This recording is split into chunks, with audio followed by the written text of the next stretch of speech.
Hey, what's up, everybody? It's me, DisBearity here, and today I'm going to be going over or doing an overview for Baldur's Gate 3. So, as you guys know, this is the next upcoming big RPG from Larian Studios coming into play in the next couple of weeks. So, what I want to do is I'm going to go over each class. We're going to try to break them down because I'm also at the same time learning a lot of D&D functions as well. So, let's go ahead and hop on into it.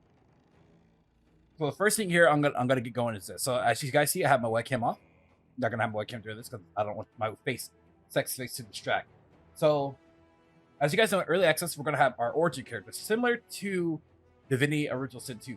So, as you see, the origin characters become, of course, there's Asterion, Lazel, Gale, Shadowheart, and Yel. So those are going to be the origin characters that you could choose from. So I would suggest that any first playthrough, definitely consider playing an origin character to kind of get like an idea on who these characters are about. All right. So of course, because I'm a male person here, I'm probably going to end up selecting a male kind of character. I mean, every once in a while, depending usually on my second playthroughs, I like to play female classes because females are awesome as well. So race-wise, race does make a difference within a lot of RPG games. So as you see, you have elf, who as an elf, you have a couple choices here. So I'm just gonna go through the races real quick, and then we're gonna go back and talk about the sub races. So once again, we have elf, we have Tiefling, Drow, human, Githyanki, Dwarf, half elf, halfling, and then also Gnome. So those are the classes that you can choose from. Now, with that said, or let's say classes, sorry, race. I keep saying classes, race. All right, so let's go back to elf. If you were to choose an elf, you have a select of a subrace. I think it's like two subraces. Choose high elf or wood elf. All right. If you are high elf, it says heirs to the mystical, fair wild. High elves value magic in all his forms, or all its, and even those who do not study spellcraft can manipulate the weed. All right. And then if we go to wood elf, these elves spend their exclusive lives in Firelands forests, decades of training in archery, camouflage, and armor, enhanced by an otherworldly swiftness. So, if you're going for an archer-based class, wood elf will be the choice for you. Now, if you want to go as a sorcerer or a wizard kind of class, high elf will be for you. So, as you guys see here, you can customize your cantrip, which is I believe this is like your secondary passive, not passive ability. Let me think here. No, it's like your secondary ability that you can choose from. Yeah. Your action, put it like that. Okay. So as you guys see here, you have a couple bits. So game starts out with fire, right? Or you can select friends. Enchant a non-hostile creature to gain advantage of charisma checks against it. So this would be good if you want to be a charismatic kind of character. You have light. Infuse an object with an air or light. So if you're going like in the darkness of a cave, you can light up the area. You have Mage's Hand, creates a special hand that can manipulate and interact with objects, minor illusion, poison spray, Ray of Frost, which is a dice roll of 1d8 of cold. So gotta hit that dice roll. You have Shocking Grass, same thing. True Strike, Acid Splash, Blade Ward, which gain resistance to bludgeoning, piercing, slashing damage from weapon attacks, and last but not least, Chill Touch. So you have a couple choices that you can choose from, So the race features of the high elves, right? You have Keen Senses, you have Dexterity, you have Longsword Proficiency, Short Sword Proficiency, Longbow Proficiency, Shortbow Proficiency. You have Dark Vision, also Fate Ancestry. All right. Now for Wood Elves, though, Wood Elves is pretty similar, except this year. So you have all the race features, right? Now you have the sub race traits: base racial speed, Mask of the Wild, and Wisdom. So base racial speed, it says the distance you can move per turn is 10.5 meters. Mask of the Wild, your race to blend into your natural surroundings. You gain proficiency in stealth and also wisdom. So like I said, if you want to go for that wood archer kind of stealthy character, so you want to go with the high elves here. All right, so next we're going to go on to the Tiefling race. So again, this is the race and class overview, guys. You have the Tiefling. Tieflings are basically my favorite. I love Tieflings, by the way. Keep that in mind. Tieflings here, as you guys see, with their description. Actually, let me check and see. Okay, then you have two different descriptions here. So that's a Tiefling. Again, you got male and female, and you also have your subrace. You have the Asmodeus Tiefling, down to the Nessus, the deepest layer of the Hells. So these Tieflings inherited the ability to wield fire and darkness from the Archdevil Asmodeus, Infernal Bloodline. So this is for the Asmodeus Tiefling.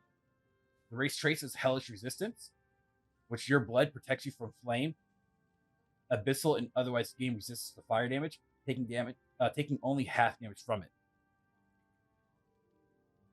Dark Division can see dark up to 12 meters. Base racial speed, intelligence +1, and also charisma. Now, then you have the subrace.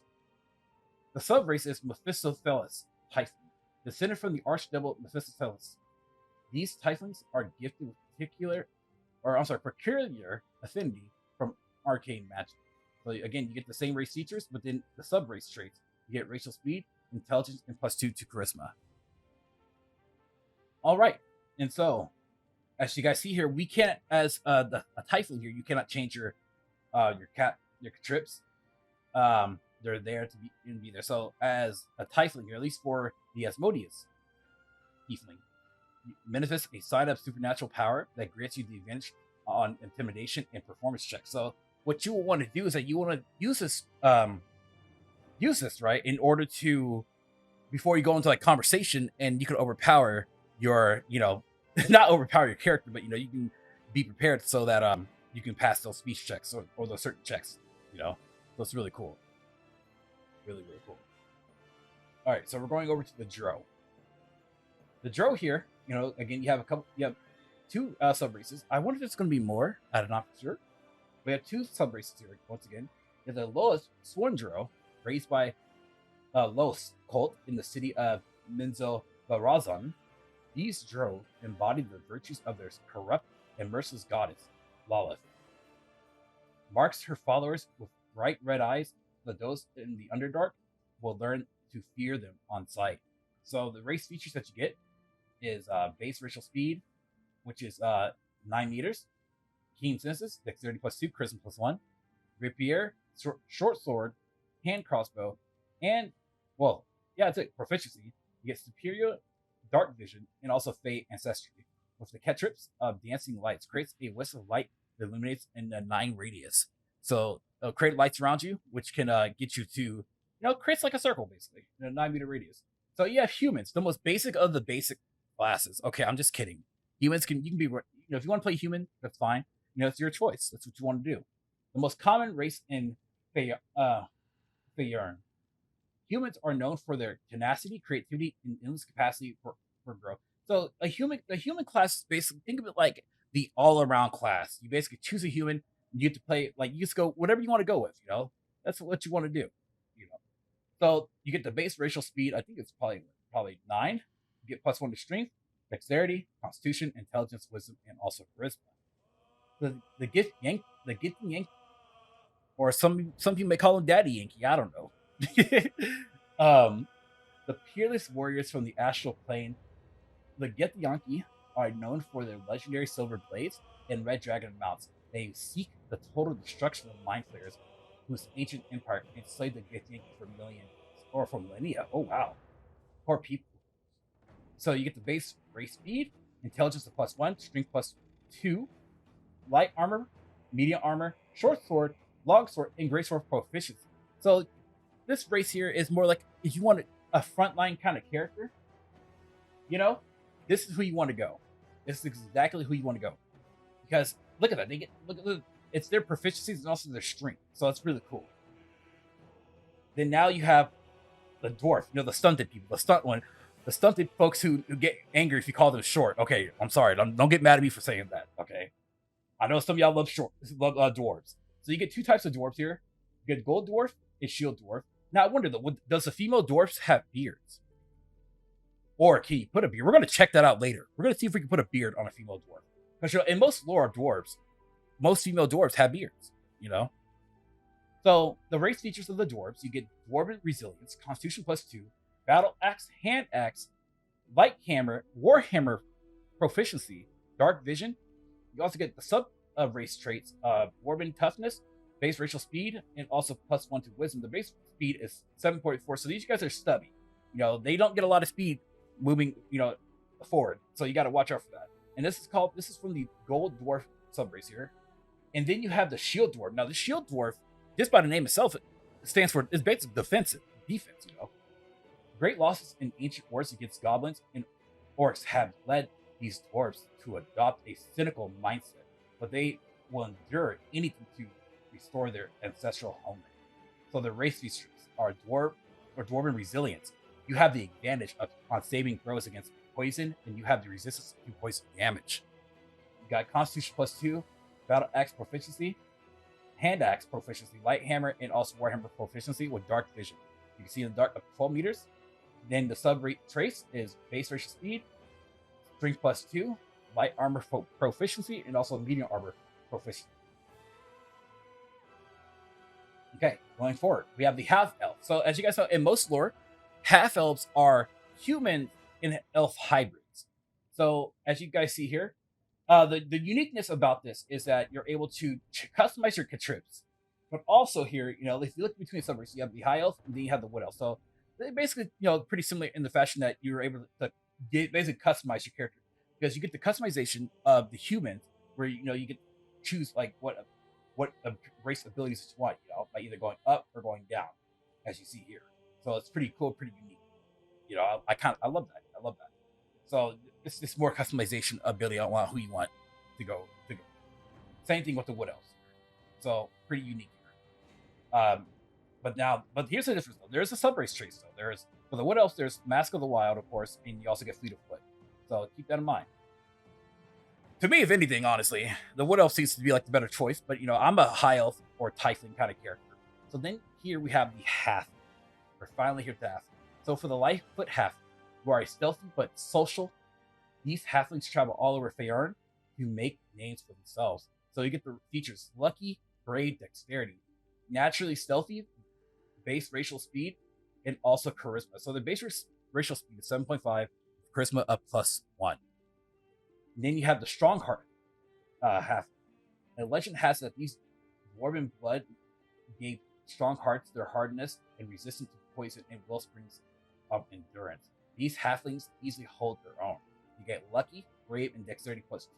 So the subrace traits, you also get strong heart, resilience, and base racial speed with constitution +1. So this being a halfling is pretty similar to what it feels like that you want to go that assassin kind of route, at least in my personal opinion. And then last but not least, we have the gnome. The forest gnome, even smaller than their cousins and twice as reclusive forest gnomes, are known for their sight and flayer. They master magic and craftsmanship in their distant idyllic groves. The base racial speed, intelligence of +2, and gnome cunning, with a dexterity of +1 and dark vision, so up to 12 meters. So that is all the races that we have. So we're going to go ahead, because my favorite race is, again, I like to play as either Tieflings or elves, however you want to call them. So we're going to look at Tiefling here. Okay, so classes here. So as you guys remember, with the Tiefling here, go back to the race here, they have a hellish resistance to flame, abyssal, and otherwise game resistance to fire damage, and only taking half damage from it.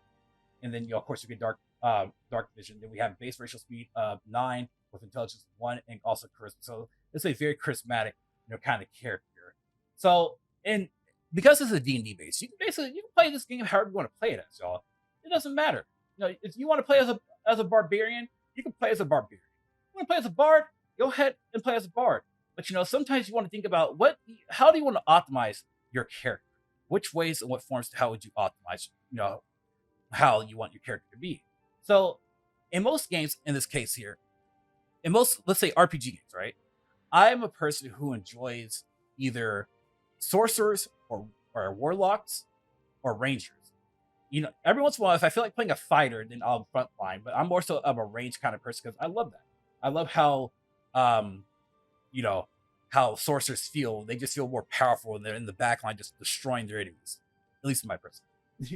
So with the classes here, you have Barbarian. The Barbarian class is the strong embrace, the wild that hides inside instincts, primal physicality, and most of all, and unbrindled, unquenchable rage. So they get max hit points per level. So hit points they start out with is 14 as a starting hit points. So at every level you get more to your hit points. The class features strength saving throw, constitution saving throw, light armor, medium armor, shield proficiency, simple weapon proficiency, and also martial weapon proficiency. With the actions of rage, release your unkindled fury to become stronger and more robust. This lasts for 10 turns.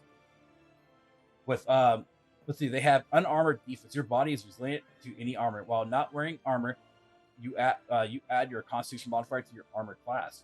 So wearing heavy armor impedes your rage. So that's something that you got to think about. You don't want to put on heavy armor because, again, that's going to impede your rage. You don't want that to stop. So then you have a bard. You know, most bards, you know, they like a little bit of singing. You know, most bards here are usually support / charismatic kind of characters here. So a bard, you know, music is more than the fancy it is power. Through studying and eventually you have mastered song, speech, and the magic bit. So being a bard, I'm not going to go through all the cantrips or spells, but I can tell you the gist of what a bard is. A bard is mostly, in my personal opinion, a support kind of character who's there to buff your teammates on the whim. You know, they're also there to do damage and also debuff your enemies as well. So that's what they're there for too. Bards are actually pretty amazing characters, you know, especially if you're bringing a character that's very charismatic. Oh, you bet your ass, bards will come in clutch whenever you need them. So it looks like here you get to choose what kind of weapon what kind of song do you want to play. They have the violin, they have the lyre, the lute, the flute, then they have the hand drum. You know, to play a beat for your team. Like you kind of get the gist. So maximum hit points per level. So it's 9 hit points. So it's very bard's very squishy. Level 1 spells slots unlocked. You get dexterity, charisma, light armor, simple weapon, hand crossbow, long sword, rapier, short sword, and also musical instrument proficiency. So in a sense, depending how you want to do things, you know, having a, let's say, using your instrument and maybe a sword, you know, in case you have to go to melee combat, in case that's what you have to do.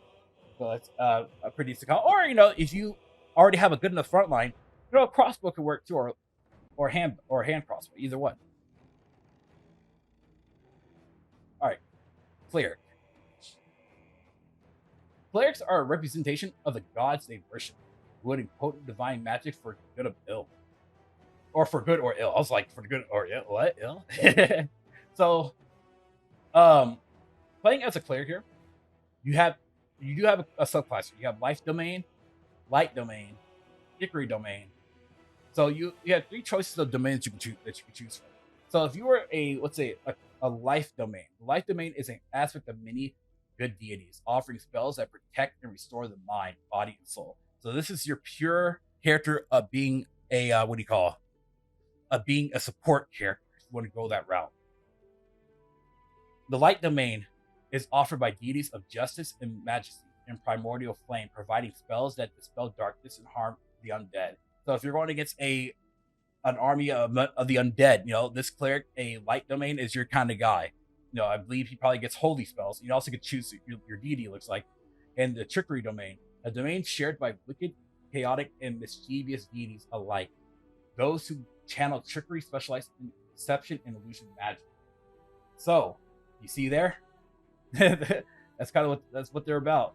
All right, so deity here. You can choose what deity you want to go with here. And now, I'm not for sure if deity has a... let me check your stats on the side here. Okay.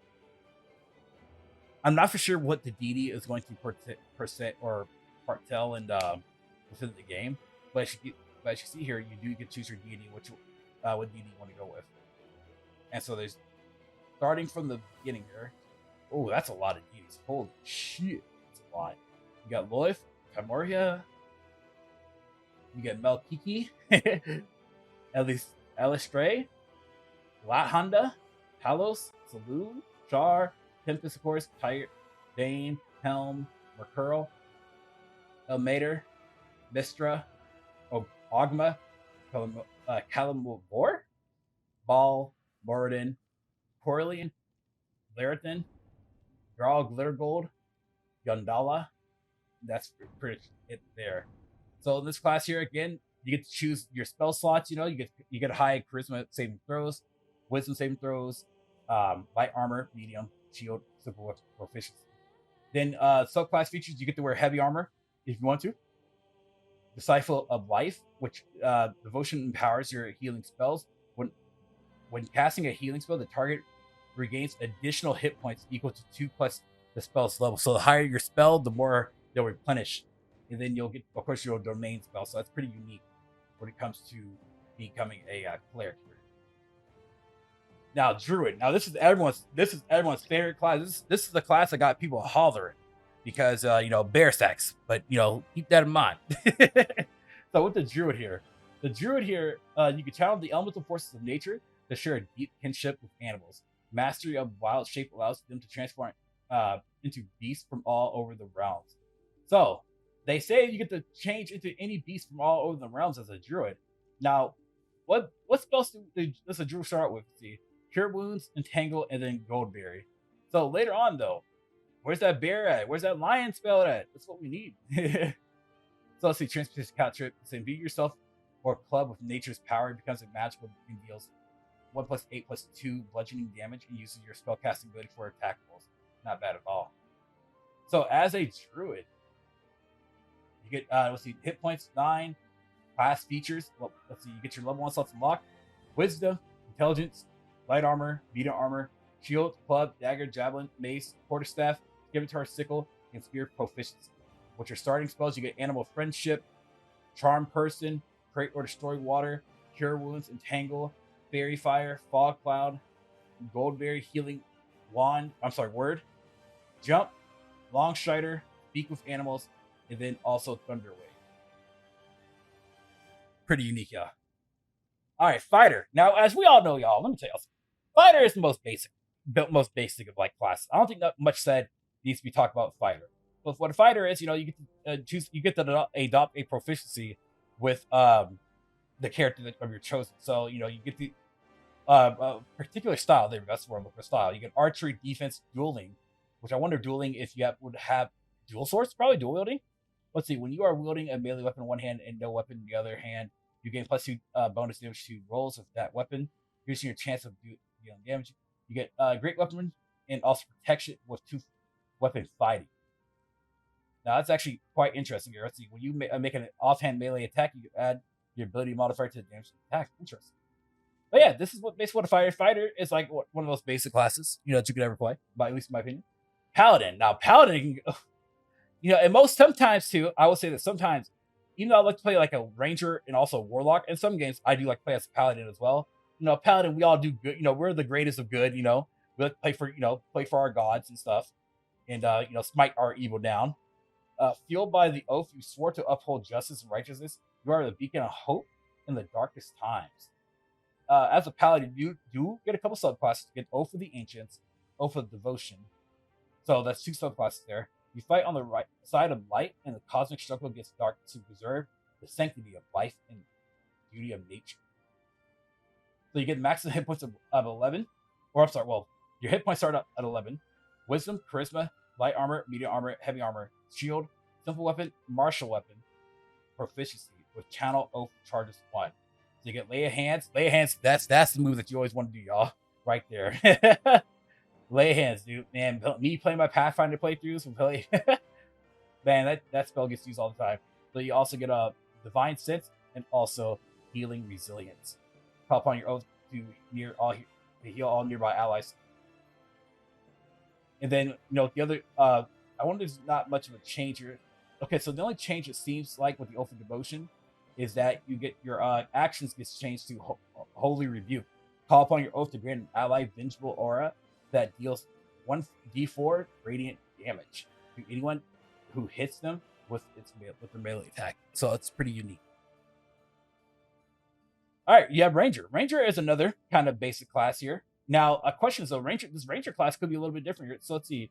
Rangers are unrivaled scouts and trackers, honing a deep connection with nature in order to hurt their favorite prey.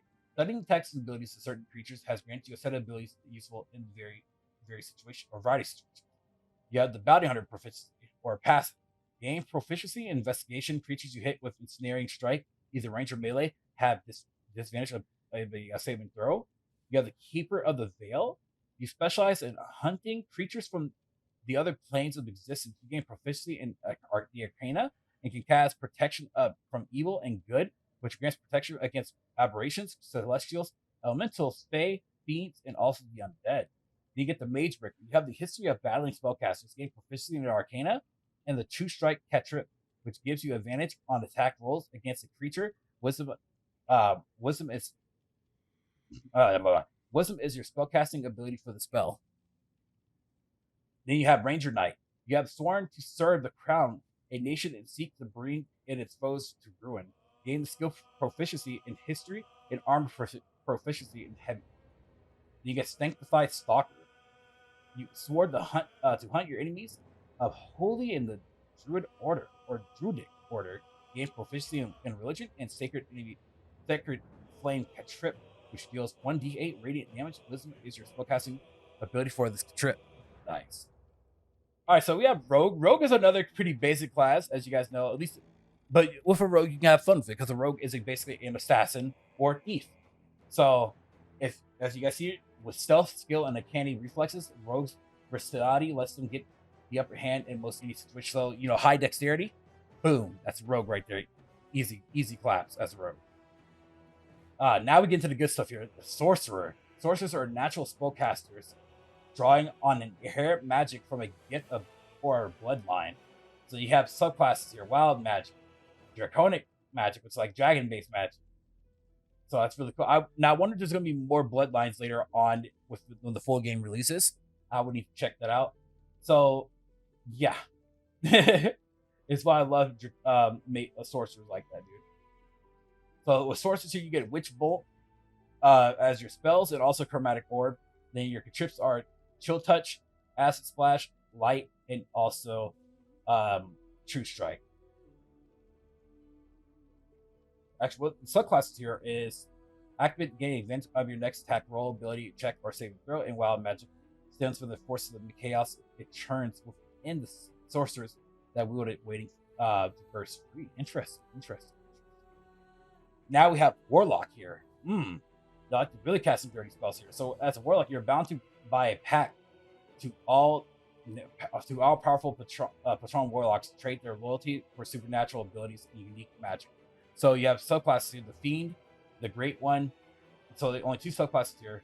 Warlocks in service of fiends work towards corrupting, disrupting ends, intentionally or otherwise, and receive hellish blessings in return. You get the Eldritch Blast and also Blade Ward as cantrips. And then you get spells. Your spells are Armor of Agates. I get this. And then you have Arms of Hadar. And then the Great One here changes up just a little bit. It changes up your spells. With your spells, you get Dissonant Whispers and then Tasha's Hideous Laughter. Those kind of spells are actually pretty dirty, honestly. And now, we're at the final stretch here. Wizards. Wizards master the arcane by specializing in individual schools of magic, combining the ancient spells with modern research. So, your chips are Firebolt, Mage Hand, and also Ray of Frost, which you can customize to your will, to what you want to go with. Either Shocking Grass or Chill Touch, But starting off, those seems pretty good. Seems honestly pretty good. Now your spells is Mage Armor, Fog Cloud, Grease, Thunder Wave, Sleep, and also Witch Bolt. So a lot of good versatility there. Either offensive or defensive versatility, which is really nice. So again, your prepared spells are Grease, Mage Armor, Sleep, and Witch Bolt. So a lot of your spells, guys, when it comes to the game, honestly, is like this is a lot different compared to let's go back to Origin. This is a lot different compared to like Divinity, right?